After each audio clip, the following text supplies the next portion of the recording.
Boa noite, gente. Que a paz, que a luz do Mestre Jesus faça presente, né? Vamos iniciar o nosso estudo. Finalmente chegamos aos exemplos, né? As situações, os depoimentos, né? A gente vai falar da segunda parte e vai falar de cinco espíritos, né? Senhor Sanson, Mister Jobard, Mister não, Jobard, que eu não sei o que é que significa esse M. Samuel Felipe, Senhor Van Duster e Six Denier. Eita. Mas antes da gente entrar nesses depoimentos, vamos dar uma passadinha no que a gente já viu até agora, né? A gente já viu que o livro O Céu e o Inferno é constituído de duas partes, né? Que é a doutrina, onde a gente já viu, foram 11 capítulos, né? Que a gente estudou do povinho nada, o temor da morte, o céu, o inferno, o purgatório, doutrina das penas eternas, as penas futuras segundo o Espiritismo, os anjos, os demônios, a intervenção dos demônios nas modernas manifestações e da proibição de evocar os mortos. Né? A gente já viu esses 11. E ela parte dos exemplos, a gente já viu o capítulo 1, que fala sobre o passamento. E hoje a gente vai iniciar o capítulo 2, que fala sobre espíritos felizes. Se eu chegar aqui e perguntar o que é felicidade, acho que aqui cada um vai ter um conceito de felicidade. Alguém gostaria de dizer o que é felicidade para você? Você, Cid Clay Marques. Para mim seria. Esqueci.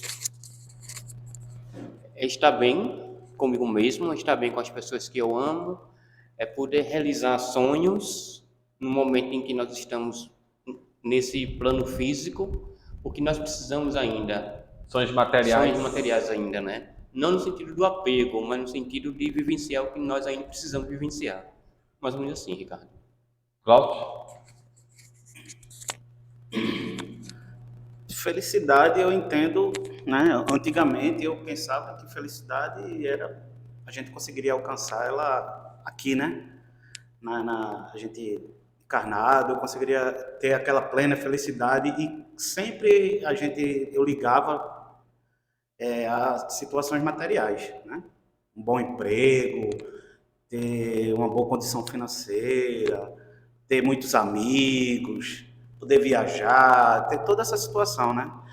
Mas graças a Deus a gente vai estudando e vai compreendendo que o que a gente, pelo menos o que eu entendo é que a gente, na condição que se encontra, a gente tem momentos felizes, né? Que é tudo isso que eu falei são momentos felizes que a gente ainda precisa pela nossa condição, né? E abrange outras situações que é ter uma família em equilíbrio, honrar o pai e a mãe, ter o amor ao próximo, ter um bom relacionamento com as pessoas. Então, eu entendo hoje que a gente vive de momentos felizes nessa condição que ainda nos encontramos. Certo. Bruno? Acho que é bem difícil, né, cara? Muito.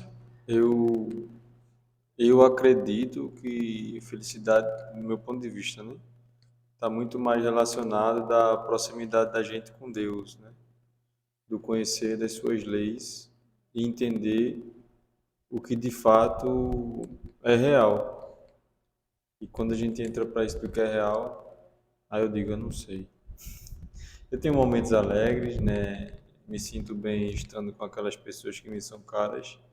E a vida vale a pena nesses momentos, né? Os momentos difíceis também, mas a vida para mim vale as dores, vale os dissabores, né? Através desse sentimento que a gente tanto fala e que pouco a gente faz, que é do amor, né? E amor não no sentido vulgar da palavra não, mas no cuidar, no auxiliar, né? E de alguma forma ajudar. Mas assim, o que é felicidade, não faço ideia. É difícil, né? Meu amor, diga lá o que você acha. Não sendo eu, pode deixar eu de fora como felicidade. O que é felicidade? Né? Então eu ia dizer você, ó. Para mim é uma coisa assim muito subjetiva, né? Muito pessoal. Eu acho assim, eu vejo que, por exemplo, eu não passo fome, então Para mim, felicidade não vai ser comida, né? Eu vi outro dia um cara dizendo, perguntando àquele... Tem um Jerônimo, né? O gigante deitado, perguntando o que era felicidade. Ele disse, felicidade para mim é virar de lado, né? Porque ele não tinha, não se mexia mais. Então, vai ser muito subjetivo para todo mundo. Eu sempre fui, eu acho que eu peguei um defeito muito grande do meu pai, que é muito apego à família, né? Então, eu quero ver a minha família feliz, eu quero ver as pessoas em paz. E me perturba não conseguir proporcionar essa felicidade para eles, né? Aí a gente começa a entender que a gente não pode fazer ninguém feliz, né? A gente só pode ser feliz. Aí eu fico pensando assim, a gente tem momentos de felicidade, tem momentos de tristeza, tem momentos... Penso assim, né, sou feliz e tem aquelas coisas que nos angustiam, né, que nos perturbam. Por isso que a gente diz, a felicidade não é desse mundo, porque a gente ainda vai passar por expiações, a gente ainda vai passar por dores, por sofrimentos, mesmo que não seja a gente, pessoas que a gente ama. Então a gente não vai conseguir ser feliz plenamente nesta vida, nesta encarnação, nesse planeta, né? Então, para mim, felicidade seria estar em paz de espírito, paz. Porque se eu estou tranquila, porque eu estou vendo aquelas pessoas que eu amo felizes, eu estou em paz. Porque eu não, mesmo que você saiba assim, você não pode mudar a vida do outro, você não pode mudar a maneira do outro pensar, você não pode fazer com que o outro faça diferente, né? Não depende de mim. Mas você não fica bem vendo outras pessoas que não estão felizes. Então, eu acho que seria paz, paz de espírito. Né? É porque isso vai influenciar na hora da nossa passagem, né? O que a gente bota como meta, felicidade. E para você, Ricardo, que seria? É um pouquinho de tudo isso que você disse. É uma coisa... Não, você não pode ser, não pode ser, não. É uma coisa muito subjetiva, é uma coisa muito difícil, mas todo mundo falou com propriedade. É isso mesmo, é um pouco disso tudo. Definir o que é felicidade para uma pessoa. O que pode ser uma felicidade para mim, pode não ser para ela, pode não ser para Bruno, pode ser para você. Então, felicidade é uma coisa subjetiva. É o bem-estar íntimo, né? Porque no momento a gente pode pensar que ser feliz é ter um bom emprego, é ter um bom salário, é ter um carro bom, uma casa boa. E aí a gente pergunta, por que tem gente que tem tudo isso e não é feliz? E tem gente que não tem quase nada e tem uma alegria, tem uma paz de espírito, uma sensação bem. Quando você se aproxima daquela pessoa e vê uma pessoa miserável no sentido financeiro, mas é uma pessoa tranquila, que exala felicidade. Então, é uma coisa muito subjetiva. Felicidade. Felicidade não é deste mundo. Não a felicidade que Jesus quis dizer é aquela felicidade plena.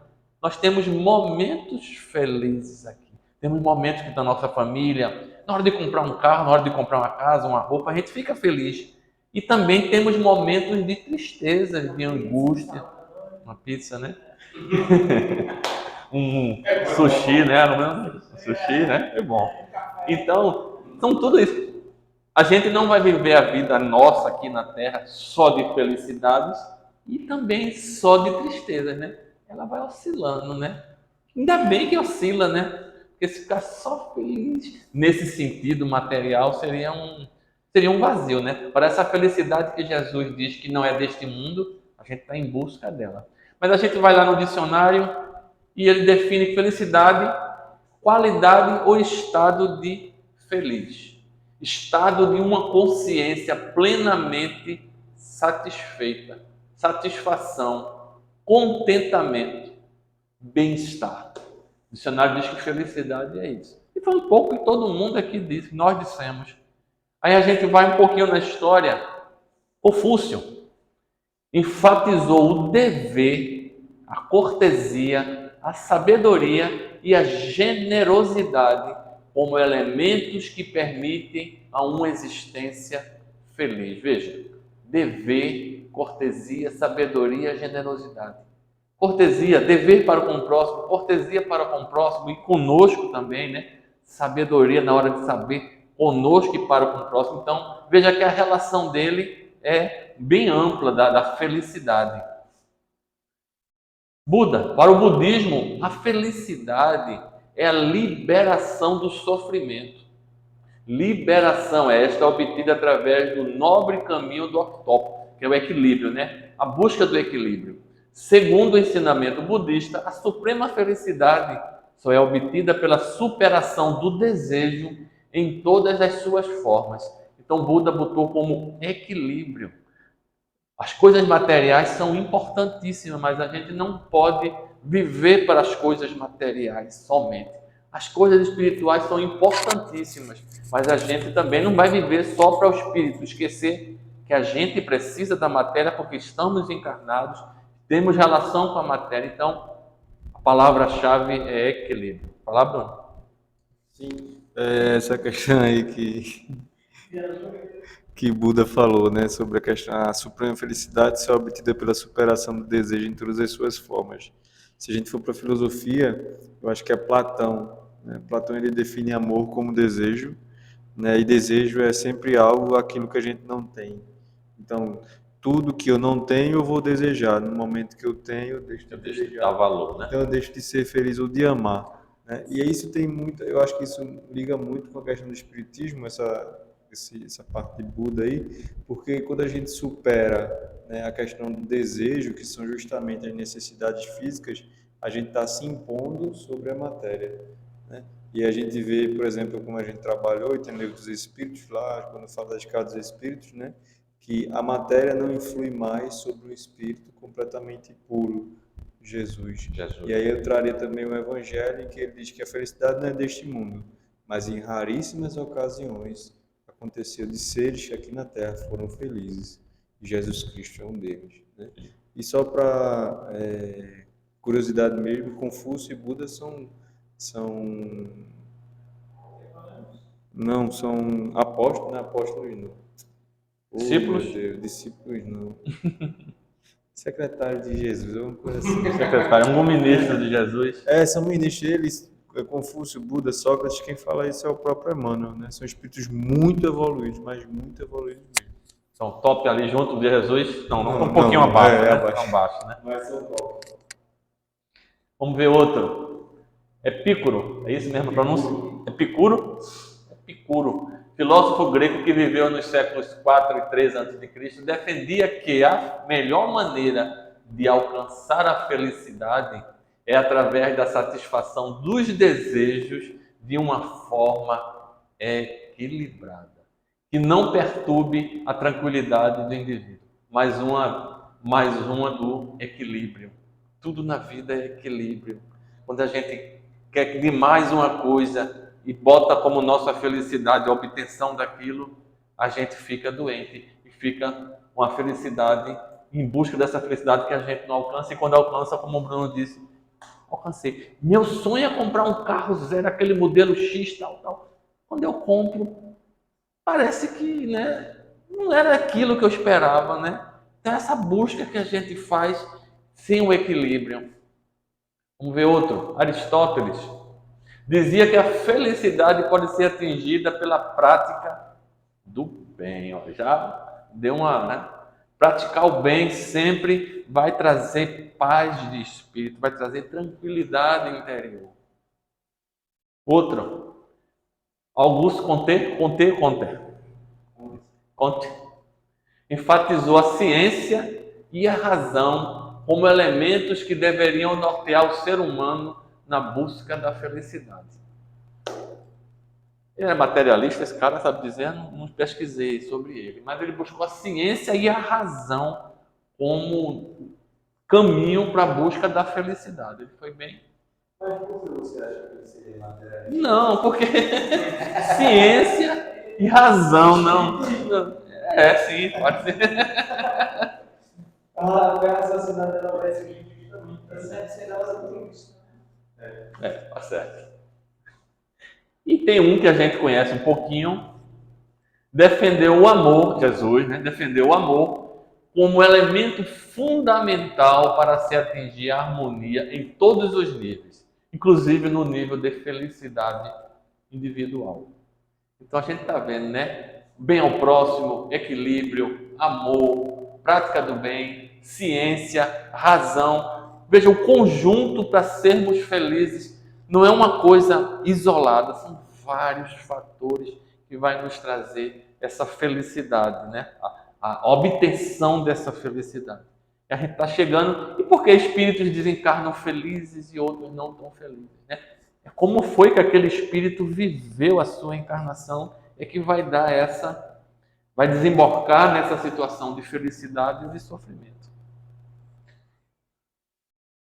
E o espiritismo, né? Como é que ele apresenta a felicidade? Eu posso ser feliz numa situação dessa? Eu posso ser feliz numa situação dessa? Tem que dizer, né? Dessa moça na palafita ou dessa pessoa que mora nessa casa com piscina, com a estrutura toda. Primeiro, eu posso ser feliz nesses dois lugares? Então, eu acho que é assim, porque assim, uma pessoa talvez esteja num momento muito precário da vida ali, está em sofrimento.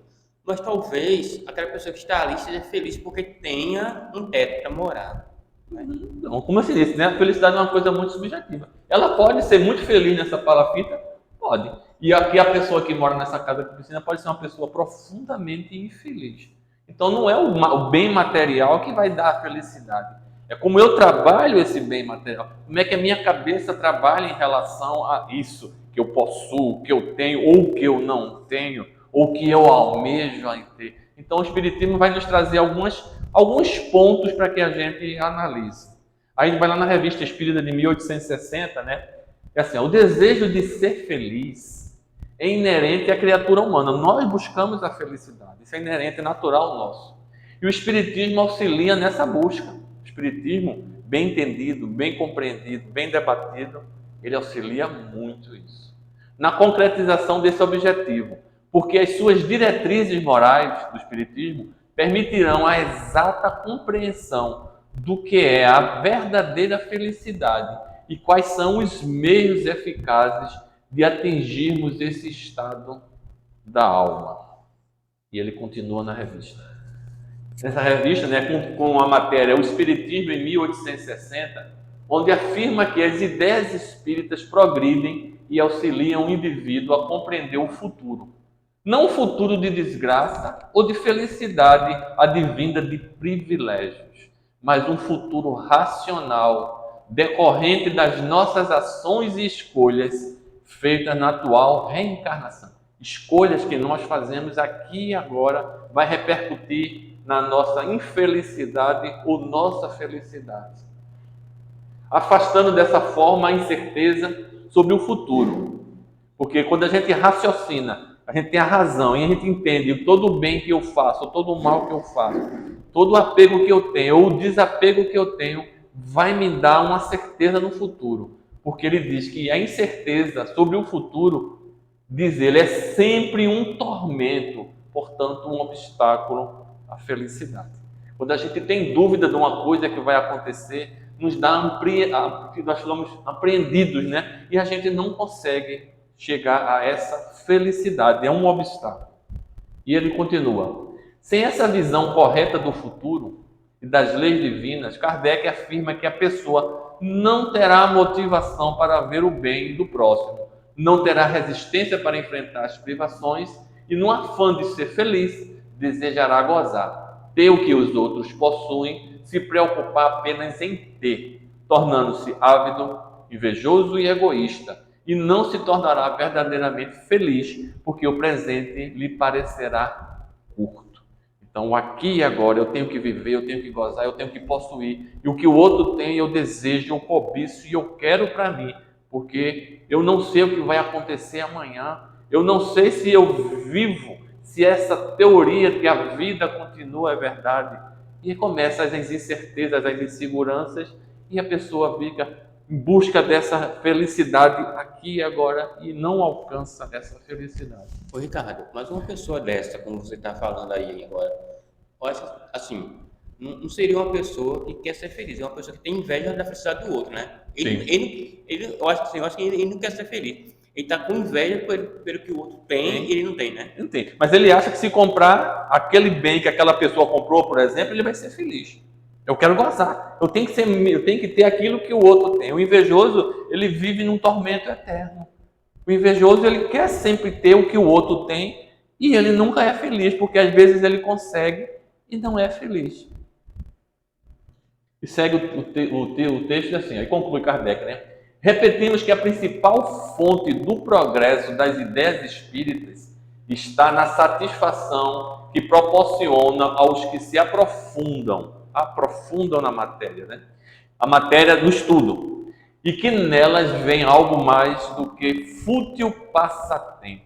Ora, como antes de tudo todos querem a felicidade, não é de admirar que se liguem a uma ideia que torna feliz. Então, por isso que a gente bate sempre na tecla, né? Que a gente precisa conhecer o Espiritismo, a gente precisa mergulhar, precisamos debater, precisamos conhecer, porque aquele que entende o que a doutrina espírita nos traz se torna uma pessoa relativamente feliz, porque ele começa a entender o sentido da vida, por que eu estou aqui, por que eu estou passando por essa situação de dor ou de felicidade, o que vai acontecer comigo depois que eu desencarnar. Para onde é que eu vou? Para onde vai me levar minha vibração, meu pensamento?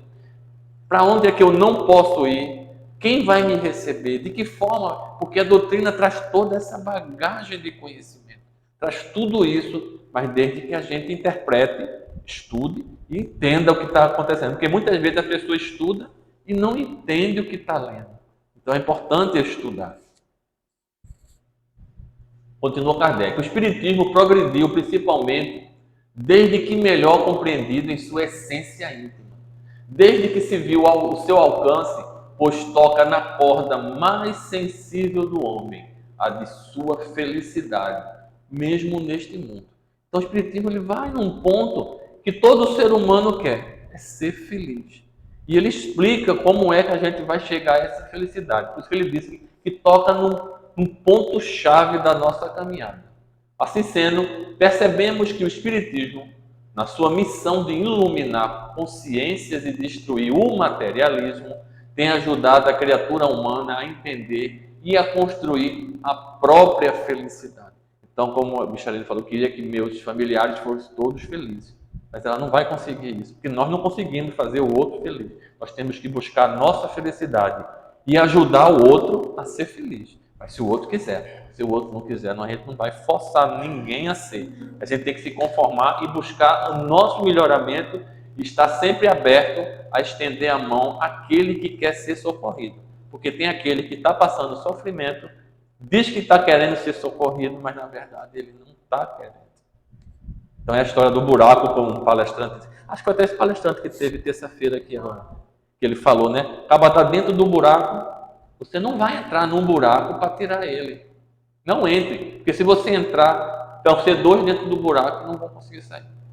Joga uma corda, estenda a mão. Para ele estar dentro do buraco, ele tem que levantar a mão, ele tem que pegar a corda, porque ele vai ficar de braço cruzado para você tirar ele. Não, ele tem que fazer esforço. Ele tem que querer ser ajudado e ele tem que se ajudar. Então, é isso, é estender a mão, ele pega e a gente puxa. Agora, ele ficar de braço cruzado, querer que eu entre e tire ele, ele não está querendo. Então, é isso que a gente tem que ter, buscar a própria felicidade. Lá no livro A Crise da Morte, Ernest Bozano, tem um texto que ele diz assim, fundando-me em fatos que as mensagens mediúnicas em que os espíritos dos defuntos descrevem as fases por que passaram na crise da morte e as circunstâncias em que fizeram sua entrada no meio espiritual. Então, ele fazia igual a Kardec, né? O trabalho dele era igual a Kardec, entrevistar os defuntos, né? Concordam admiravelmente entre si. Então, os depoimentos concordavam entre si, de maneira tal que nelas não se encontra uma só discordância absoluta. Lógico que vai ter algumas coisinhas que vão diferenciar uma coisinha aqui em outra, mas de forma geral elas concordam entre si, com as afirmações dos outros espíritos que se hão comunicado com os vivos.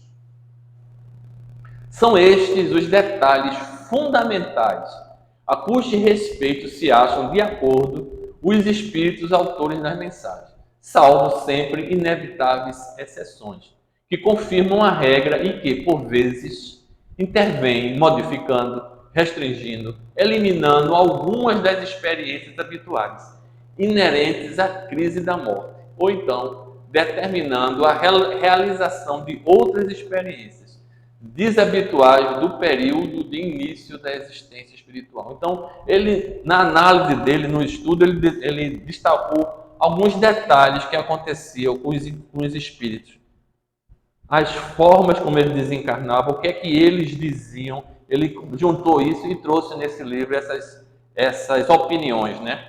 Então ele destacou entre esses detalhes o seguinte: o primeiro, todos afirmam se terem encontrado novamente com a forma humana nesta existência.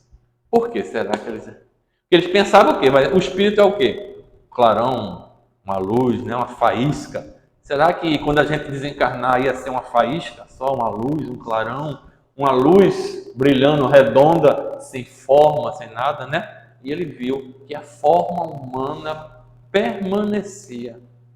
Ou seja, o perispírito continuava ali da mesma forma da última encarnação. Então isso foi uma coisa que ele observou. A segunda, terem ignorado durante algum tempo que estavam mortos. Não é geral isso, ele está dizendo que é uma grande parte ignorava durante algum tempo. Agora, esse tempo pode ser minutos, dias, horas, anos, séculos, né? Então, isso varia. Mas que todos eles passavam por esse tempo de ignorar, de ter certeza absoluta que estava vivo ou que estava morto.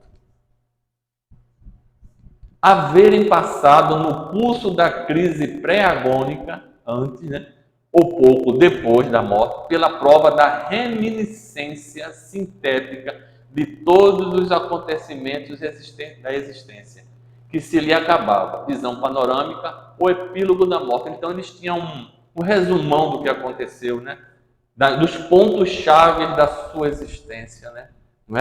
Não é toda a vida, 100%, tudo que a gente fez em 80 anos, por exemplo, acaba desencarnado com 80 anos, tudo que ele passou em 80 anos, ele vai ver. São momentos chaves que vão formar ele, né? Que vai trazer a consciência dele, se ele vai ser feliz ou infeliz do que lhe aconteceu, do que deixou de acontecer. Uma outra coisa, terem sido acolhidos no mundo espiritual pelos espíritos das pessoas, de suas famílias e de seus amigos mortos.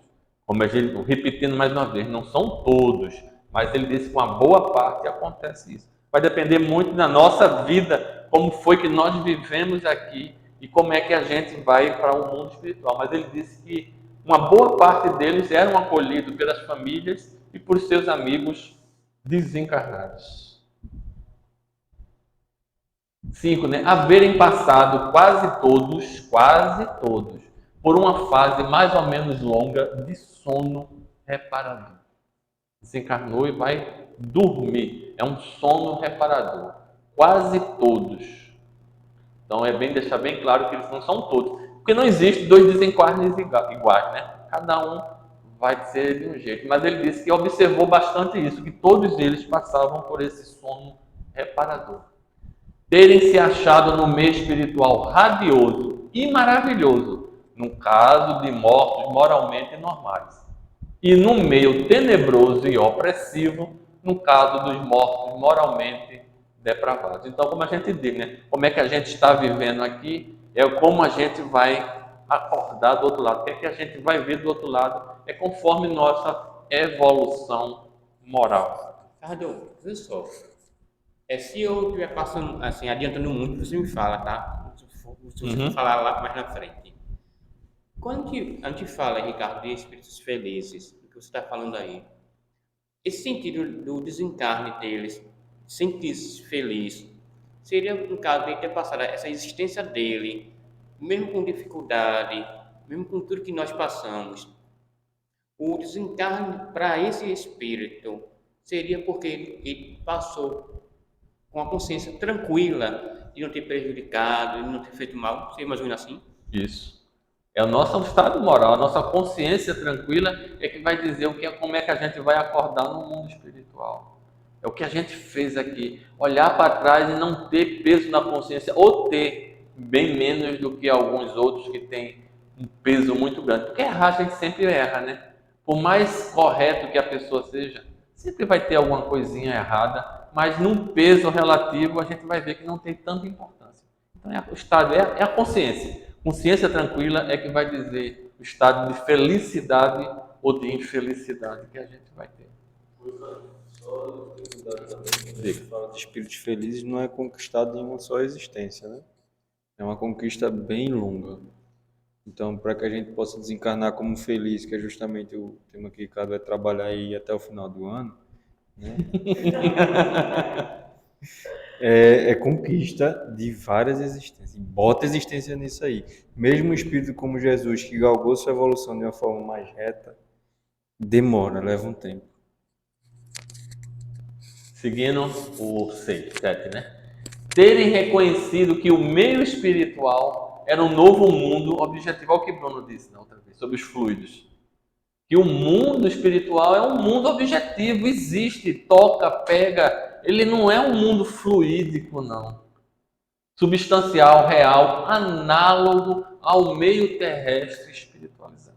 Foi exatamente o que Bruno nos trouxe na aula passada e retrasada, né, que ele falou sobre isso, né? A gente pensa que o mundo espiritual é tudo feito de espírito, mas existe matéria e é um mundo objetivo. Ele notou isso nos estudos dele. 8. Haverem aprendido que isso era devido ao fato de que, no mundo espiritual, o pensamento constitui uma força criadora, por meio da qual todo espírito existente no plano astral pode reproduzir em torno de si o meio de suas recordações. Então, ele viu que o pensamento era a ferramenta fundamental para tudo isso. Olha que legal, né, Ricardo? Esse ponto aí ele casa muito bem com os processos que a gente trabalha aqui de desobsessão. Que o espírito ele pode reproduzir em torno de si o meio de suas recordações. Só que isso não de forma só, não apenas de forma consciente, também de forma inconsciente, né? Oi? Os sofrimentos que a gente vive continua revivendo depois de desencarnar, as nossas dores e culpas, né? Então a gente reproduz isso, né? E essa reprodução se torna real, porque num plano que a gente vai falar, chama de plano espiritual, né? Adjacente ao plano físico, ele é um plano em que ele sofre muito mais forte a influência do pensamento. Então a capacidade de plasmar é muito maior e ela se torna muito mais visível e se condensa ao nosso redor do que quando a gente está encarnado. Você pensa naquela situação que lhe deu raiva. Você, quando estiver desencarnado, quando você pensar naquilo, você vai vivenciar aquilo. Parece que está sendo agora. Veja que sofrimento. Então, o pensamento tem esse poder. Não terem tardado a saber que a transmissão do pensamento é a forma da linguagem espiritual. Se bem que certos espíritos recém-chegados se iludam e julguem conversar por meio da palavra. Então, o pensamento que é a linguagem. Mas tem espíritos que recém-chegados que eles pensam, estão se comunicando, mas acham que é pela boca, mas é pelo pensamento. Terem verificado que, graças à faculdade da visão espiritual, se achavam em estado de perceber os objetos de um lado e outro pelo seu interior e através deles. Então, a visão espiritual é uma visão totalmente diferente da nossa, que nós só vemos pelos olhos. O espírito vê pelo corpo todo, vamos dizer assim. Então, ele vê daqui para lá, de lá para cá, de baixo, de cima, de dentro para fora. Então, a visão espiritual ela é totalmente, muito mais apurada do que a nossa, totalmente diferente, né? Haverem comprovado que os espíritos se podem transferir temporariamente de um lugar para outro, ainda que muito distante, por efeito apenas de um ato da vontade, o que não impede que também possam passear no meio espiritual ou voyajar a alguma distância do solo. Então ele pode viajar no espaço, né? Lógico, gente, não é todo espírito, né? Como ele está dizendo que tem exceções. Isso é de uma forma geral que ele está falando. E com o tempo, esse que não pode hoje, num futuro ele vai poder. Então os espíritos têm esse poder pela vontade de se transferir e voyajar em alguma distância do solo. É como é que chama aquilo? Volitar, né? terem aprendido que os espíritos dos mortos gravitam fatalmente e automaticamente para a esfera espiritual que lhes convém, por virtude da lei de afinidade. Ou vamos para um céu, ou vamos para o inferno, de acordo com a nossa afinidade. E esse céu e esse inferno é uma consciência de existência, e parece que ele existe materialmente, porque nós formamos, através do pensamento, o ambiente onde nós vamos viver. Muitos pensando numa mesma coisa, vamos ficar aglutinados naquele mesmo lugar, que pode ser um paraíso ou pode ser um inferno. Então, lei de afinidade. Certo? Vamos lá. Este é um tema, faltou um acento ali. Este é um tema de grande relevância, na qual todos iremos passar um dia. Ou alguém tem dúvida? Pois, como todos sabemos, a nossa vida aqui no corpo da matéria não é perene. Sim, a morte. Tem dúvida? Como será esse processo? Como será esse processo da morte? Será doloroso? Um caso na ponta da língua. Eu estou com um caso que eu li agora há pouco. Diga aí. Pega o microfone. Do livro Senzala. Ela apaixonou-se por esse livro. Eu me apaixonei, porque ele fala de... Ela lembrou-se dos tempos lá de trás. É o estudo do espiritismo. Lembrei quando eu fui um escravo, né? Lembrei. Mas ele fala dessa morte, né? O senhor que a gente vê que ele adquiriu essa felicidade por várias existências, porque ele, enquanto estava encarnado, nessa última encarnação da história, ele era uma pessoa bondosa, era uma pessoa caridosa, onde várias, né, centenas de pessoas dependiam dele, e ele tratava todo mundo com respeito, com carinho. É lógico que ele ouvia outras pessoas, né, que conta a história lá do preto velho, que ensinava ele, e ele diz que quando ele desencarnou, ele lembrou que o preto velho dizia que o espírito vive num plano diferente do homem, e que ele não via o padre. Ele dizia, eu acho que nem o padre acreditava nisso, porque quando ele diz assim, não entendia quando nos sermões, né, da igreja, apesar dele ser muito religioso, ele achava que era muito materialista. Então ele disse que não entendeu. Ele fala da morte dele, né? Ele tem uma síncope lá, uma coisa, cai e fica vendo tudo. E ele disse que fica vendo a família chegar lá, primeiro a demora, que ninguém acha ele não consegue se mexer, ele acha que teve uma paralisação, uma coisa que não consegue se mexer, nem gritar, nem falar, por mais que ele tente. Daqui a pouco chegam pessoas, levam ele, e ele está vendo tudo ali, até o momento em que a mulher dele vai e fecha os olhos dele, né? Fecha as pálpebras, porque viu que ele realmente estava morto, mesmo tendo ido buscar o médico. E ele diz que a partir dali ele não consegue mais ver, mas continua ouvindo as coisas, né? O que as pessoas estão falando. E de repente ele disse que é como se fosse um choque, e ele está fora do corpo, e ele está vendo. Aí eu digo, eita, eu lembrei de Ghost aqui na sala. Pois é, o que eu ia dizer agora, me lembrei de Ghost, é exatamente isso. Ele disse que tem um choque e está vendo, aí achou estranho, porque estava se vendo em duas formas. Estava vendo o corpo dele ali e estava vendo ele aqui em pé. E ele disse que começa a ficar refletindo sobre aquilo, que acha estranho.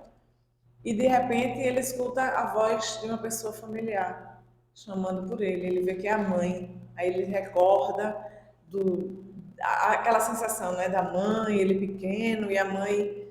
Sim, e você falou ali daqueles que falam de passar, né, uma coisa a sua vida uma e tal. reminiscência, um resumão. E ele diz que enquanto ele está ali caído no chão, pedindo que alguém apareça, né, ele já estava morto. Mas ele disse que começa a lembrar, os filhos nasceram, ele chegou ali com a mulher, os filhos nasceram, não sei o quê, então vem momentos mais importantes, né? Uma série de coisas.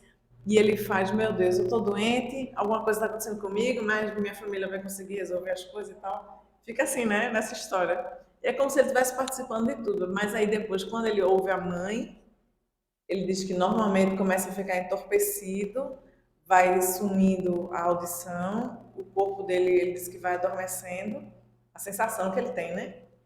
E aí ele já acorda num hospital. Ele foi dormir, né? Como ele também disse ali que ele foi dormir, dormir. Sono reparador. E depois, né, é uma história longa, mas depois ele pergunta se ele não se preparou para a morte, por que ele teve uma morte feliz? Ele questiona isso.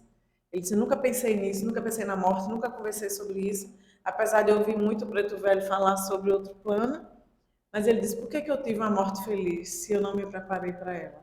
Aí o espírito que está lá ajudando ele diz que não é preparar para a morte, é preparar para a vida, né? Você viveu fazendo bem, praticando bem, deu amor, distribuiu amor para todas as pessoas que dependiam dele, que ele ajudava e tudo mais. Então, a pessoa que está bem assim vai estar bem em qualquer lugar. Ele desencarnou e continuava bem, com a consciência tranquila, sabendo que tinha dado tudo de bom para as pessoas, que a família dele estava bem, que deu bons exemplos para os filhos de moral e de tudo mais. Então, ele estava com a consciência tranquila. Ele se educou para a morte sem saber que estava se educando para a morte. Aí ele disse, não foi dolorosa a morte dele. Foi dolorosa. Quando eu escuto essa história assim, me tira uma dúvida. Porque foi o que eu entendi. Quando ele estava assim, ele estava deitado no caixão. Aí, Não, ele não subiu no caixão. não. Porque você falou que levaram ele para casa e botaram ele numa cama. sim, quando ele estava com os olhos, aí quando tu falasse que assim, ele estava com os olhos abertos e estava vendo tudo. Aí nesse momento ele estava morto já. Que estava aberto era só os olhos materiais dele, mas o espírito estava fora vendo tudo. Aí no sentido assim, ele estava no caixão, mas os olhos dele, ele não estava com os olhos assim, fechados, como a pessoa passa, né? Morreu de olhos abertos. Olhos abertos, né? Aí enquanto ele estava com os olhos abertos, ele estava vendo tudo ao seu redor. Não. Isso? Ele estava vendo tudo ao redor, mas só que era o espírito, não era mais aquele corpo ali. Sim, aí já estava fora do corpo, é isso. Vendo toda a situação. É isso que eu estava querendo Ele entender. mostra depois, ele diz depois que ele está separado, né? Que ele vê o corpo dele ali e ele aqui. Ele disse que é depois que a mulher fez os olhos dele. Bom, certo. Você falou em gosto, eu me lembro que na época quando eu vi esse filme, quando ele desencarnou, ele não sofreu. Tanto não sofreu que ele foi atrás do bandido correndo. Quando chega no meio do caminho, que ele olha para trás, ele se vê. Aí ele volta. A dor moral dele foi maior quando ele viu que perdeu o corpo, perdeu a esposa. Então a dor física, essa separação para ele não sentiu. Mas a dor moral dele foi bem maior depois que ele reconheceu que a ficha caiu, né? Ele não sentiu essa dor da separação. Eu tive essa mesma dúvida, que ele estava ali, não era aquele corpo físico que estava enxergando. Não, era o espírito que estava estava. com aquela ideia de que estava vivo no corpo e estava ouvindo e enxergando tudo, entendeu? Ele estava com essa ideia, mas era o espírito dele que estava ali em volta, vendo tudo aquilo, né? Cara, só o espírito estava de fora vendo tudinho e pensa que estava vendo, né? Pensa que estava vendo através dos olhos da matéria, mas era dos olhos espirituais. Esse ponto que tocou aí, do Fingoste. E quando ele leva o tiro, ele sai correndo, né? Nesse caso, Ricardo, é assim, quando o corpo dele físico cai, o espírito dele é arrancado. Ele sai. Vamos guardar as proporções que é um filme, sim, né? Então, sim. ele sai correndo atrás do bandido, né? Para pegar o bandido que estava tentando assaltar ele e fazer mal à esposa, né? São mortes violentas. Morte violenta, né? Mas ele não sentiu que morreu. Ele pensou que era ele que estava correndo, que estava atrás. Ele não sentiu o tiro, ele não sentiu nada. Depois que ele olha para trás, que vê o corpo, aí que vê a situação do tiro, que ele realmente estava morto, porque ele viu o corpo dele estendido lá. Aí a ficha caiu. Aí Ricardo, é um acidente de carro, que a pessoa fica presa nas ferragens, certo? O corpo físico dele vai sentir ainda, naquele momento, está preso. Mas poderia acontecer, Ricardo, de ele sentir aquele impacto, sentir aquela dor, mas nesse mesmo momento o espírito dele se retirar assim? Muitas vezes ele está sentindo a dor do corpo físico e já está separado. Mas ele está tão apegado ao corpo ainda, que ele está sentindo a dor que o corpo está sentindo. Quanto não chega aqui na reunião mediúnica cheio de dor e está se vendo lá no carro preso, e não chega ninguém para socorrer, e a gente fala que está chegando o pronto-socorro, está chegando os bombeiros, que ele se acalme, né? Ele está preso, ele está ligado ao pensamento, né? Está ligado. Entendeu? Como é o espírito, aquela ligação, você explicou muito bem. E a gente não fica uma ligação enquanto a gente está ligado ainda. Como O do pretérito. Pretérito. É porque assim, não existe uma receita de bolo, entendeu? Cada caso é um caso. Por exemplo, tem gente que morre de acidente, essas mortes violentas, e se projeta e vai embora, não sente nada. Mas tem gente que se fixa ali e sente toda essa questão e esse sofrimento, né? Assim, não tem como você tem que analisar caso a caso, que é o que a gente vai começar a fazer Cada agora. caso é um caso. Cada desencarne tem um. Pode morrer do mesmo jeito, sem espírito, e ser sem sensações diferentes. Por exemplo, esse caso que a Micheline falou aqui, que o rapaz morreu e não sabia que tinha morrido, ele estava enxergando como se fosse o corpo físico. O espírito se prende à matéria. Está cortado, mas ele está preso. Então, tudo que ele vê que está acontecendo, ele projeta para ele mesmo. Até o momento em que ele teve um salto, né? Um pum. Que provavelmente a gente vai chamar de urgentista, né? Que fica fazendo esse processo de ligamento, provavelmente alguém fez isso com que ele saltasse. Ele não estava conseguindo soltar de forma automática. Quer dizer, ele pode estar deitado ali com os olhos abertos, o espírito está aqui, eu estou vendo vocês, mas eu penso que quem está vendo é os olhos do corpo, não é isso? Não, nesse caso ele estava lá. Né? Estava no corpo ainda? É como se ele não a ligação acabou, por exemplo, cortou-se o fluido lá. Estava fazendo processo de desligamento, mas é como se ele ainda não tivesse projetado. Ele estava dentro do Porque corpo ainda. Ele ainda acha que materialmente ele é aquilo. Né? Aí existem alguns seres que, às vezes, é automático, mas quando você não sabe fazer isso e o automatismo não funciona, abre aspas, aí tem espíritos com essa condição de projetar você. Vem embora. Ele se como se fosse um choque, uma coisa assim, de repente se viu falando. Então a gente já viu que não pode ser doloroso e pode não ser. Vai depender da evolução moral do espírito. O que nos espera no mundo espiritual? Muito trabalho, se Deus quiser, né? Temos medo da morte? Vocês têm medo da morte? Deve ser bom. Deve ser bom. Medo da dor, né? Da dor física. A dor moral também é complicada, né? Tem que desapegar desse. Desapega. As religiões tradicionais, usando uma teologia caduca, acreditam que após a morte terá o homem que aguardar a ressurreição no final dos tempos após o juízo final. Porque a gente já viu na primeira parte, né, do livro do Céu e Inferno. Essa crença concebe que depois da morte física, o ser vai para a glória do céu ou para o fogo eterno do inferno e em seguida a esse trâmite, derradeiro julgamento, o homem perdoado retomará o corpo biológico, isso que Micheline nos trouxe, não foi? Antigo, que será totalmente reconstituído, né? Você não trouxe um assunto desse assunto, não? Não, a história, a primeira parte do Céu e Inferno.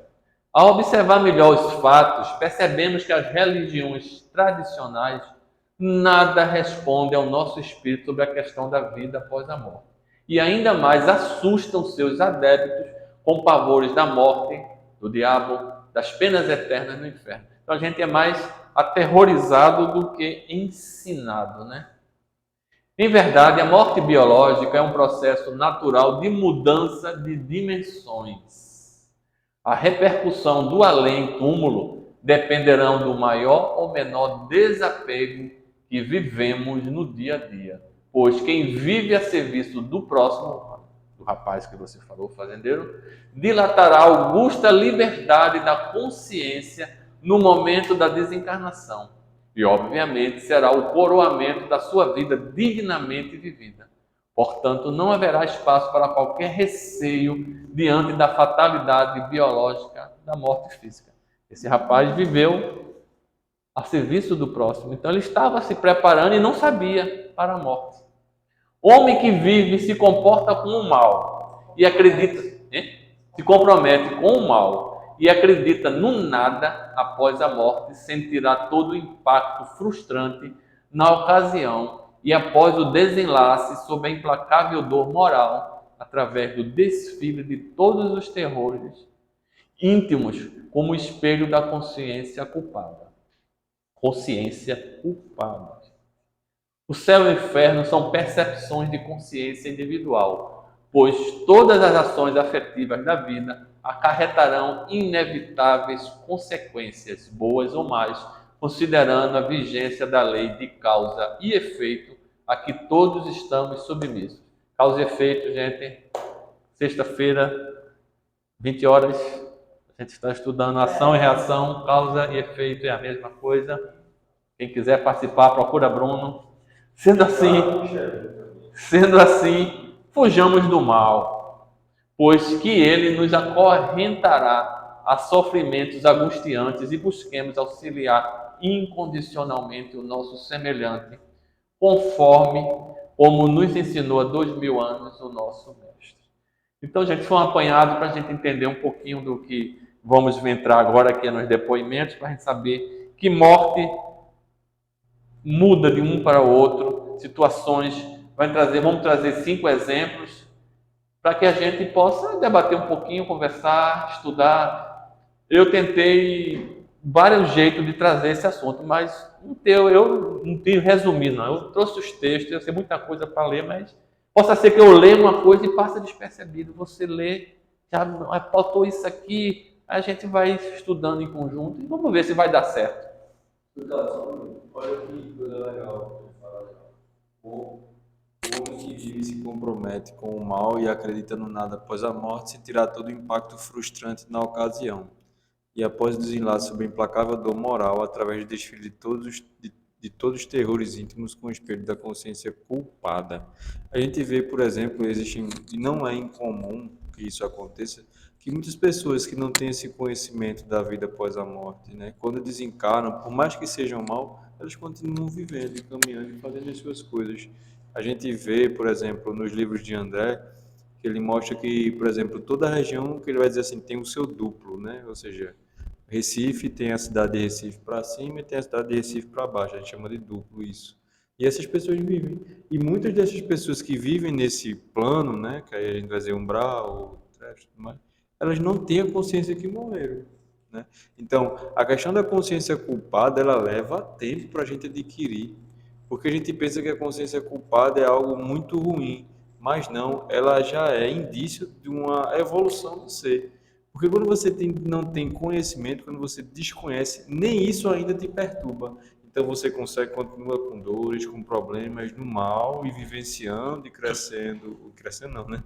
E caminhando entre o encarnar e o desencarnar, encarnar e o desencarnar, e aquilo que Emmanuel fala. É um vício que muitas vezes a gente não percebe aonde a gente está. E a gente pode fazer uma analogia muitas vezes com a questão de quando a gente está vivendo, né, de uma forma muito automática. Tem muitas vezes que a gente confunde os nossos sonhos com o que a gente está vivendo de maneira real. Por exemplo, eita, isso que eu estou me lembrando, eu sonhei ou eu vivenciei? Isso já passou com todo mundo, né? Com todos nós. Então, esse problema de percepção é muito, muito comum a todos nós.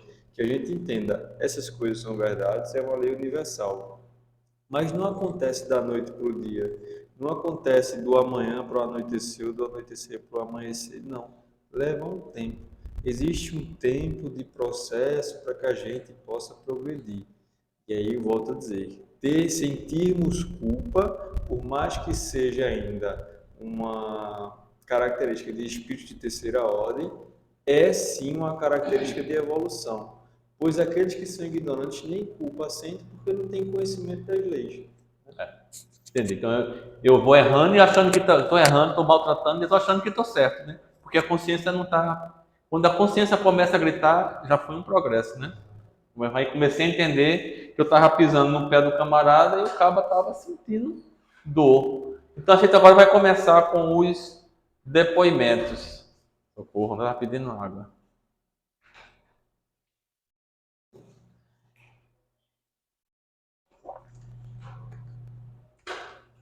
Senhor Sanson,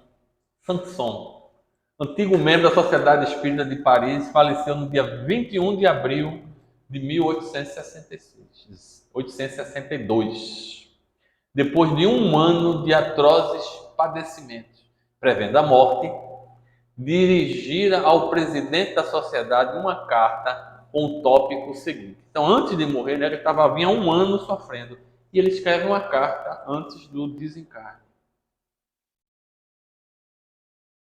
Podendo dar-se o caso de ser surpreendido pela separação entre minha alma e meu corpo, e morrer, né?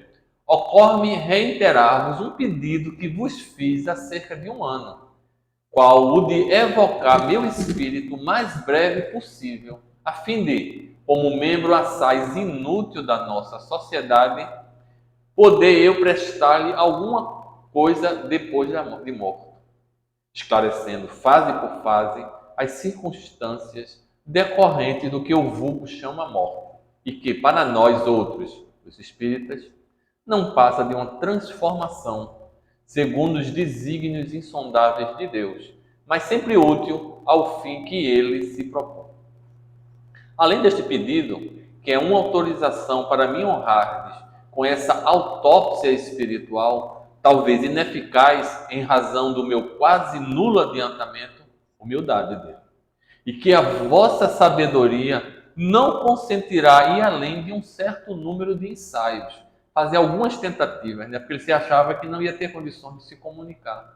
Ouso pedir pessoalmente a vós, como a todos os colegas, que supliquem ao Todo-Poderoso a assistência de bons espíritos, e a São Luís, nosso presidente espiritual em particular, que me guie na escolha e na época de uma nova encarnação, ideia que de há muito me preocupa. Veja, antes de morrer, ele já estava preocupado com uma nova encarnação dele e já estava pedindo auxílio a São Luís para ajudar ele nessa escolha.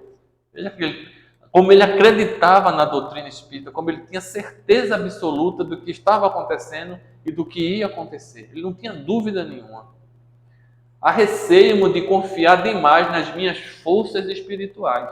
Continua dando a demonstração de humildade, rogando a Deus muito cedo e pressunçosamente um estado corporal do qual eu não possa justificar a minha divina bondade, de modo a prejudicar meu próprio adiantamento e prolongar a estação na terra ou em outra qualquer parte, desde que naufrague. Alguém quer comentar alguma coisa nessa carta mais? Cuidado, me fica uma dúvida. Não no comecinho, quando você colocou aí. Aí? Não, bem antes, bem no comecinho. Ele fala que tem a foto dele, tudinho, né? Porque ele fala, sim, aí, ó, depois de um ano de atroz padecimento. Ele sofreu no desencarne dele, assim, né? Ele começou a sofrer da doença um ano antes. Então vamos estar em 1861. Então ele passou um ano sofrendo de dores. Ele não me lembra se ele vai dizer o tipo de morte dele. Mas ele passou um ano sofrendo com dores, com mal-estar, com dificuldade. E ele escreveu essa carta ao presidente, que eu não sei se era Kardec na época, o presidente da sociedade. Quer dizer, tá, que assim, esse um ano de padecimento ainda tinha desencarnado. Não tinha desencarnado, não. Estava vivo ainda. Estava vivo e escreveu essa carta. Estava no hospital, em casa, não sei. Entendeu? Ele não tinha morrido ainda não. Quando escreveu essa carta, ele estava vivo ainda. Mas ele tinha conversado com Kardec, que queria quando morresse, né? E aí ele botou isso num papel, né? Como se fosse uma autorização. Me chame o mais rápido possível, quando eu desencarnar, me convoque imediatamente para com a minha experiência eu poder ajudar a sociedade espírita, ajudar a doutrina espírita, né? Então é isso que ele está pedindo nessa carta. E ele mostra, né, que a fé dele era tão grande que ele já estava preocupado. Estou indo embora, mas eu sei que tenho que voltar e quero um corpo que minha condição talvez não faça nem jus, que Deus me deu uma situação boa, mas que talvez eu não faça nem jus disso. Então ele já estava se preparando para ir, querendo já preparar a volta. Entendeu? Seguir? Ele já tinha pedido há um ano isso, né? E foi reforçando, né? Vem reforçando isso, né? Mas vamos lá, Kardec diz lá: para satisfazer-lhe o desejo, evocando-o o mais breve possível após seu falecimento, dirigimos-nos com alguns membros da sociedade à câmara mortuária, onde, em presença de seu corpo, aí ele já estava morto, estava lá no caixão, lá no funeral, e chegou à sociedade espírita, né, ao grupo. Se passou o seguinte conversa, precedendo 1 hora ao respectivo enterro. Então faltava 1 hora para enterrarem ele, não é isso? Estou entendendo certo? Aí vamos lá. Era duplo o nosso fim. íamos cumprir uma vontade última e íamos observar ainda uma vez a situação de uma alma em momento tão imediato à morte, tratando-se, ademais, de um homem eminentemente esclarecido, inteligente e profundamente convicto das verdades espíritas.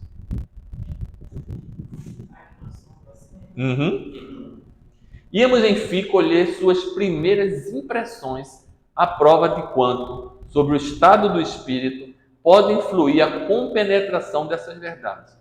Ele queria saber se esse conhecimento, essa inteligência, esse profundo conhecimento que ele tinha das verdades espíritas, como é que ia influenciar na comunicação dele, né? E não nos iludimos da expectativa, porquanto o senhor Sanson descreveu plenamente lúcido o instante da transição, vendo-se morrer e renascer, o que é uma circunstância pouco comum e só devida à elevação do seu espírito.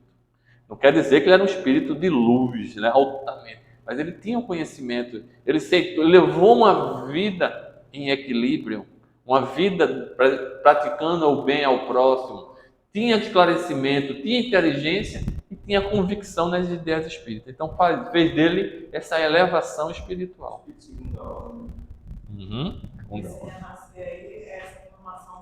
Esse renascer é o nascer no mundo espiritual, né?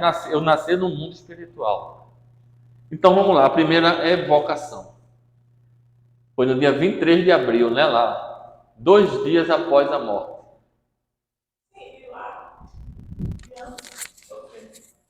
No dia antes do enterro. O que eles fizeram? Uma hora antes do enterro. Uma hora do enterro. Por que foram no cemitério? Foram no cemitério, não é isso? Tentar, né? Tentado. Conseguiram? Não. Quando ele passa para esse texto, ele já bota no dia 23 de abril, que é a primeira evocação. 2 dias após a morte. 8 horas. Eu acho que ali no cemitério, acho que eles não conseguiram nada. Não ficou bem definido isso. Tem isso definido. Eu também não vi essa definição. Não. Ele vai falar. 8 horas do mundo terráqueo ou do mundo espiritual? Aí complica, né? Vamos lá. Meu caro senhor Sanson, cumprindo um dever com satisfação, vos evocamos o mais cedo possível, depois de vossa morte, como era do vosso desejo. Deixa eu fazer uma observação que eu acho que aconteceu. Veja bem. Eu acho que ele faleceu dia 21 de abril e foi enterrado dia 23 de abril. Essa conversa é lá de lado do corpo. Eu acho que é isso. Ele não enterra na mesma hora, não. Ele morreu dia 21, aí no dia 23, 1 hora antes do enterro, foi que teve essa evocação. Entendeu? Então, com 2 dias depois que enterraram ele. Não. Morreu. Passou 2 dias, ele estava no nome lá que fica o defunto. No IML, vamos dizer lá no IML lá de Paris. Estava lá no IML de Paris, passou 2 dias lá. Depois que fizeram tudo, que a família organizou o enterro, trouxeram. E passou 2 dias para. O velório chegou lá, o velório está lá, o corpo, e está aqui a equipe da Sociedade Espírita de Paris fazendo a evocação. Eu estou entendendo isso. Aí, por isso que foi no dia 23 do enterro dele, que é a primeira evocação. 2 dias após a morte. A morte, não é 2 dias após o enterro. Aí, ele estava sendo enterrado, faltava 1 hora. Esse é meu entendimento. Tá? Como era do vosso desejo. Aí ele já... Outra coisa, não sei se Bruno sabe. Você acha que isso foi psicografia ou psicofonia? Já visse alguma coisa sobre isso? Visse algum canto? Vocês também têm clara diferença. Se foi materialização, não sei. Eu acho que foi psicofonia. Eu acho que em um médio incorporou. Kardec não deixa isso, pelo menos onde eu li, eu não vi essa informação. E uns pessoal que faz esses estudos também acham, uns 2 que eu vi, acha que era psicografia. Acha, mas não tem como. Não foi dito isso. Psicografia, é. Ele trabalhava muito com psicografia. Mas quem tiver essa informação, traz pra gente ver. É uma graça especial que Deus me concede para que possa manifestar Agradeço a vossa boa vontade, porém, sou tão fraco que tremo. Veja, recém-desencarnado. No caso, fazem o quê? 3 dias aí, né? 2, 3 dias que ele desencarnou. Ele está fraco e treme, mas está se comunicando. É difícil uma coisa dessa. Não é fácil conseguir isso. Acho que Kardec só conseguiu isso porque era por causa de estudos, né? E a equipe espiritual que assessorava Kardec era... Conheci um que se Né? manifestou no enterro. Conheci um que se Oi? manifestou no enterro. Mas não é fácil, não é. Nem sei se era verdadeiro. Ah, mas aí... Bem, suponhando, Ricardo, que essa comunicação fosse pela psicografia, a gente não tem invocação, e chamar o espírito, né? Isso. Então, o espírito, no meu entender, ele seria uma incorporação para a psicografia, né? Isso, Falando né? assim, né? Era. Ele ia fazer a pergunta e o médico escrevendo ali as respostas. Mesma coisa. Será que era por isso que ele estava tremendo? Fraco e tremo, ele deixa isso, né? Mas ele estava realmente, é uma evocação que não é fácil de se obter, né? Vamos deixar bem claro isso, que isso é uma condição especial para esse acontecimento. Fostes tão sofredor que podemos, penso eu, perguntar como vos achais agora. Sentis ainda as vossas dores? Ele passou um ano de atrozes dores, né? Comparada a situação de hoje com a de 2 dias atrás, que sensações experimentais? 2 dias atrás, tá vendo? Ele morreu faz 2 dias, então está na hora do enterro. Comparando a situação de hoje, passou esses 2 dias, que sensações experimentais? Quer saber se ele está sentindo as mesmas dores que ele sentia antes? A minha situação é bem ditosa. Acho-me regenerado, renovado. Como se diz entre vós, nada mais sentido das antigas dores. A passagem da vida terrena para a dos espíritos deixou-me de começo um estado incompreensível, porque ficamos algumas vezes muitos dias privados de lucidez. Eu havia feito, no entanto, um pedido a Deus para permitir-me falar aos que estimo, e Deus ouviu-me. Então, não é um caso comum, né? A gente vê isso na reunião mediúnica, espíritos que chegam, né, com dores ainda, sentindo toda a sensação, e passaram vários dias, meses, anos. Ele é um caso diferente. Uma coisa na mente. Pessoal, será que você saberia dizer se nessa época tinha gravador? Não, tia não. Não, né? Porque eu fiquei pensando assim, se foi pela psicografia, suponhamos, então seria assim, Kardec fazia pergunta, ele como espírito, ele responde no papel, seria assim, quando você está mediunizado, se eu perguntar uma pergunta, você escreveu, o espírito escrever através de você. No caso aí, seria assim, Kardec fazia as perguntas para ele dava uma pausa, respondia no papel, aí depois... Quando ele acabava, ele perguntava a outra. Acredito que se foi psicografia, né? Se foi psicofonia, alguém estava escrevendo. Não tinha também. gravador nessa época, não? Eu acho que não, 1850, 1860. Eu acho que não, mas não tenho certeza. Eu acho que não tinha não, mas não tenho certeza não. Quer falar? Tem alguma data? Não tinha não, né? Veja como ele se reporta aí como se já fosse amigo íntimo dos espíritos, né? Como é que ele diz? A passagem da vida terrena, não, como se diz entre vós, né? Eu já não sou mais daí, né? Entre vocês aí da ralé. E ele diz assim, porque ficamos algumas vezes muitos dias privados de lucidez. Ele já tinha essa consciência de como acontecia com outros espíritos. Porque se ele só passou 2 dias, como é que ele sabe que muitos ficam assim, né? Mas porque ele participava das reuniões mediúnicas com Kardec, né? Como a gente participa, a gente vê as situações que os espíritos chegam lá. Quando a gente desencarnar, a gente vai ser igual a ele. Não é? Que chique. Algo mais, gente, aí?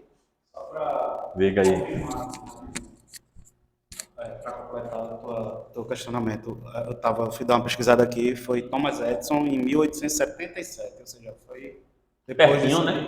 Depois, Pertinho, né? Depois até que Kardec já tinha falecido. É isso aí, né? Como a internet.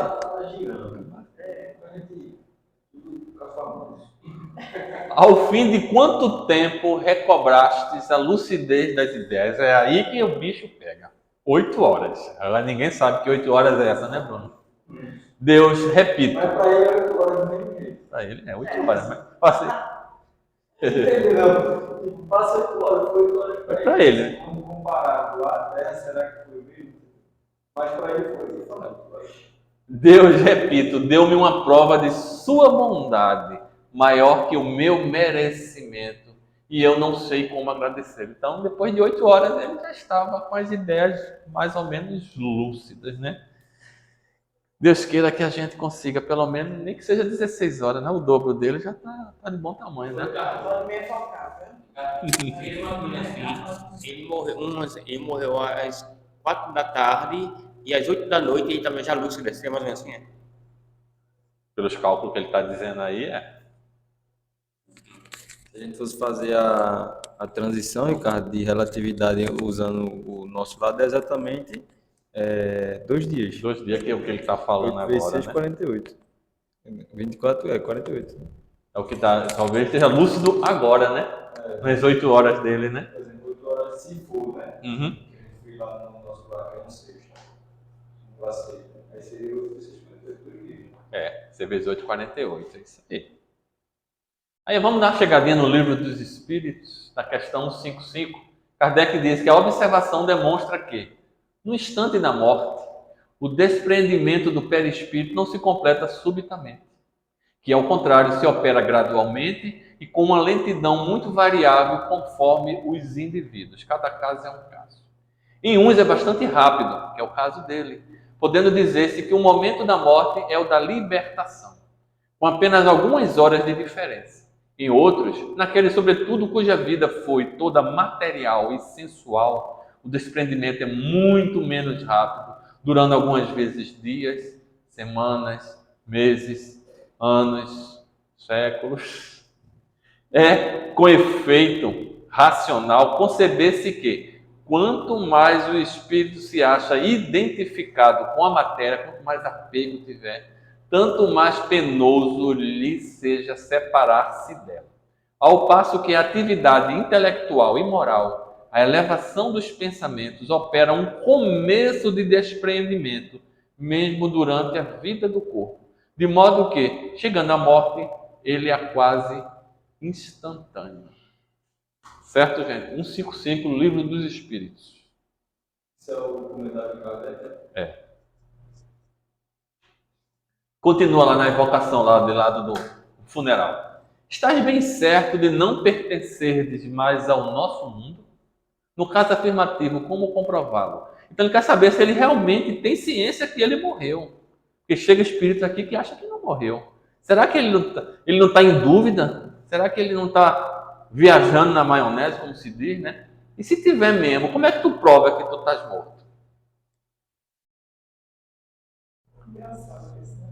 Deve falar os espíritos, ele prova que está morto. Certamente não sou mais deste mundo, porém estarei sempre ao vosso lado para vos proteger e sustentar, a fim de pregardes a caridade e a abnegação, que foram os guias da minha vida.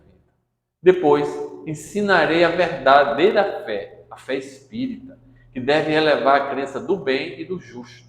Estou forte, robusto, em uma palavra, transformado. Então, ele estava doente, sentindo atrozes dores. Ele agora não sente nada. Curou-se assim? É uma prova. Em mim não reconhecereis mais o velho enfermo, que tudo devia esquecer, fugindo de todo prazer e alegria. Eu sou espírito, e a minha pátria é o espaço. O meu futuro é Deus, que reina na imensidade. É o que Bruno falou. Felicidade é rumo a Deus, em busca de Deus. Então ele está em busca de Deus para buscar a felicidade dele.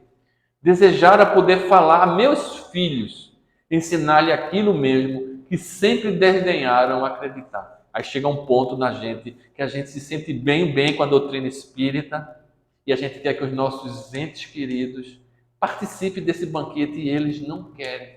Eles não acreditam, eles não aceitam, eles não têm tempo, tem outra doutrina religiosa e a gente quer que ele venha beber dessa fonte. Ele tinha esse desejo também. Ele queria que os filhos vissem que fossem ali partilhar com ele. E a gente tem que entender que cada um é cada um. Cada um tem seu tempo, cada um tem seu momento. Um ente querido nosso que não aceita a doutrina espírita, a gente tem que respeitar e deixar ele passar a encarnação toda. Talvez numa outra.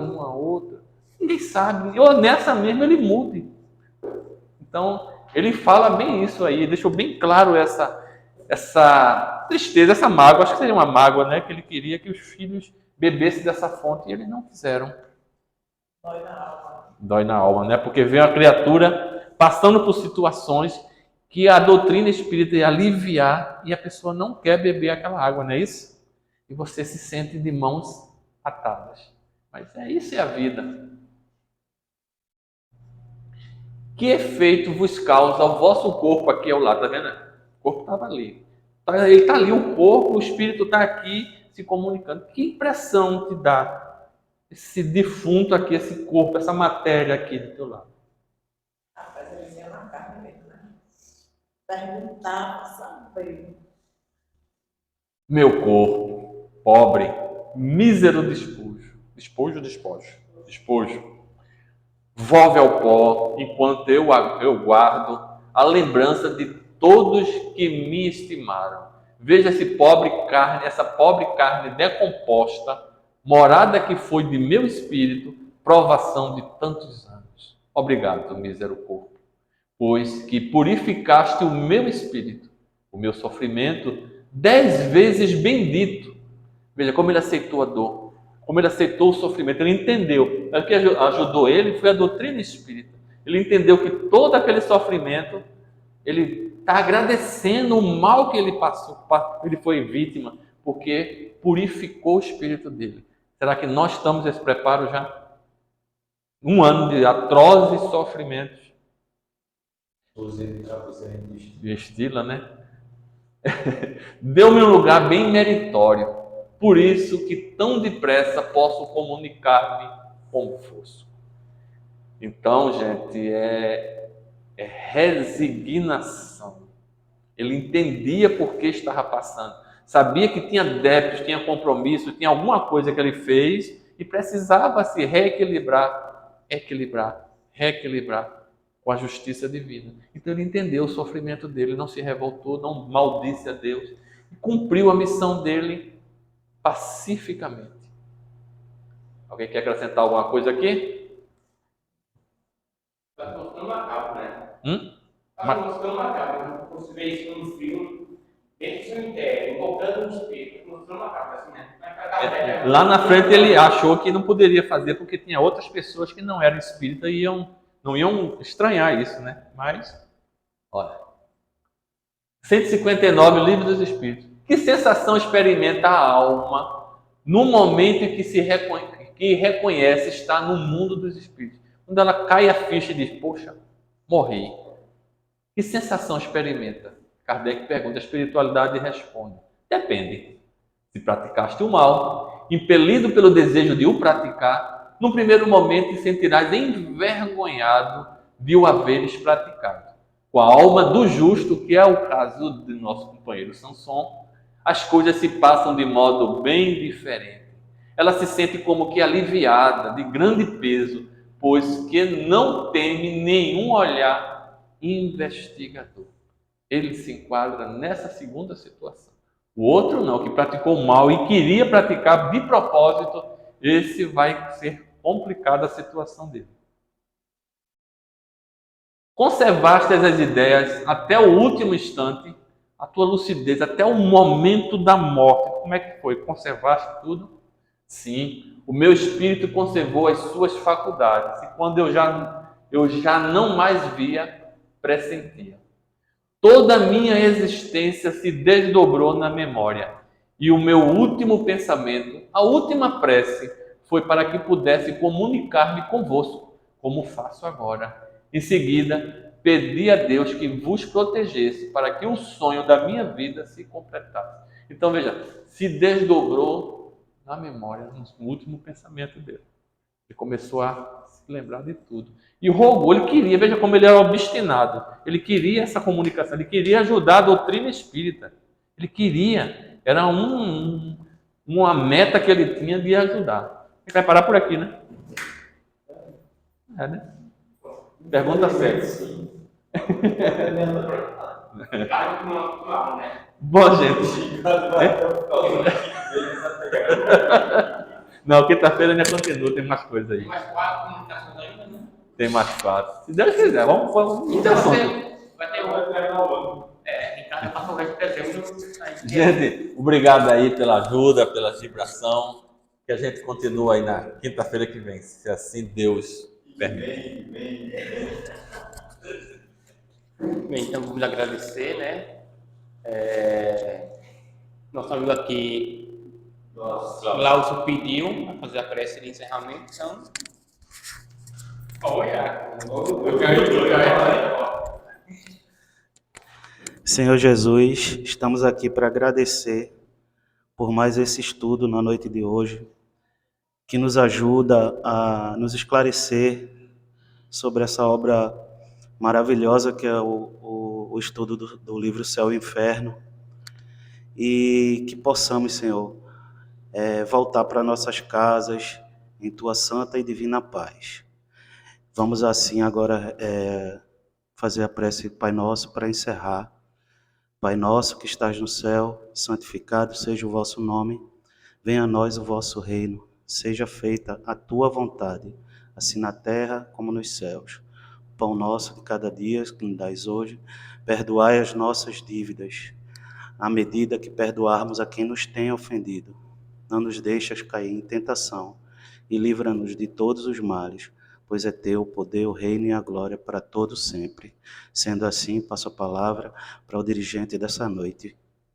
Assim, Senhor Jesus, te agradecemos a Deus, Pai Todo-Poderoso, e pedimos a permissão para que possamos finalizar os estudos dessa noite de hoje, nas suas santas e paz. Assim seja.